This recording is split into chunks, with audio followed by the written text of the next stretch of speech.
झाले बहिणी एकदाचे भांडे घासून. लय घाणून गेले होते, कंटाळा आला होता मला निसता. किती वाजले ग तायडी?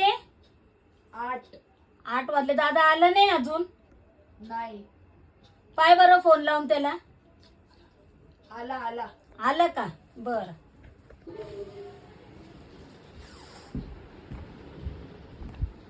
काय हो माया पसारा काढून ठेवलाय. काय करू भाऊ सांग तू. परत बोलशील हातपाय दुखता हे दुखता ते दुखतं. अरे मग लईच घाण झाले होते बेटा भांडे, आणि तुझा बाप बी आज लई डोकं खात होतं माझं.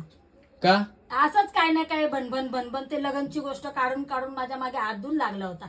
म्हणलं आता कुठं त्यांच्या तोंडी लागू, म्हणून बसली भांडे घसत आपले. ती संगीता मावशी आली बा बाजूची. काय रे बाबा, जसं लोळू म्हणलं तर आता ही बहीण येऊन बसली. बोलो. काय हो काकी, काय झालं? बरं नाही का तुम्हाला? अगं नाही ग, असं थोडस डोकं दुखतंय. ये ना, बस ना. एवढे भांडे बिंडे काढून ठेवले. आता काय करते बाई, तुझे काका दुनियाभर आज माझ्या मागे हात धुवून लागले होते, तर म्हणलं त्यांच्या कुठे तोंडी लागू. माझे भांडे घासून गेले तेवढे. ये ना, बस ना. काय म्हणता? बस ग. काय झालं? काकाला का बरं भांडत होते? आता काय सांगू बहीण तुला नाही का मध्ये मी बोलली होती माझ्या बहिणीच्या पोराचं लग्न आहे 20 तारीखला. हा तर आम्ही लग्नाला गेलो होतो, सगळेच गेलो होतो आम्ही. 4 दिवस आधीच गेलो होतो.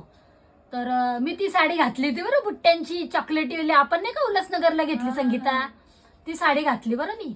आणि काकाने काय केलं, ते काय सेल्फ्या काढत होते, फोटो काढत होते. भरपूर फोटो काढल्या बहीण मी त्यांच्या बरोबर.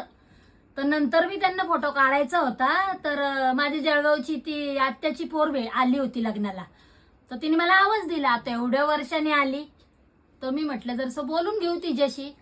तो आलन बहीण यांना फुगा की फोटो काढायला बोलवलं आणि आपली आपली मखडून राहिली म्हणे.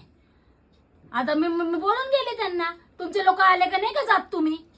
मग मी माझ्या लोकांशी बोलत तर काय फरक पडतो.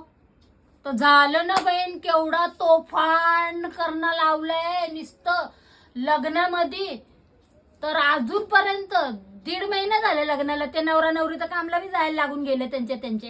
हे जो काय ती भनभन जाऊन नाही राहिली. नुसतं डोक्याला ताप. इतका गैरा मला कट्टाळा येऊन गेलाय ना या माणूसचा, तर काय सांगू तुला. असं वाटत होतं कुठून मी तो फोटो नाही काढला. काढून घ्यायला पाहिजे होतं बहीण. कुठून माझी अक्कल घास चरायला गेली होती काय माहिती. जाऊ द्या काकी, आता काय करती. जाऊ द्या जाऊ देऊनच हे दिवस आलेत ना. काय करती.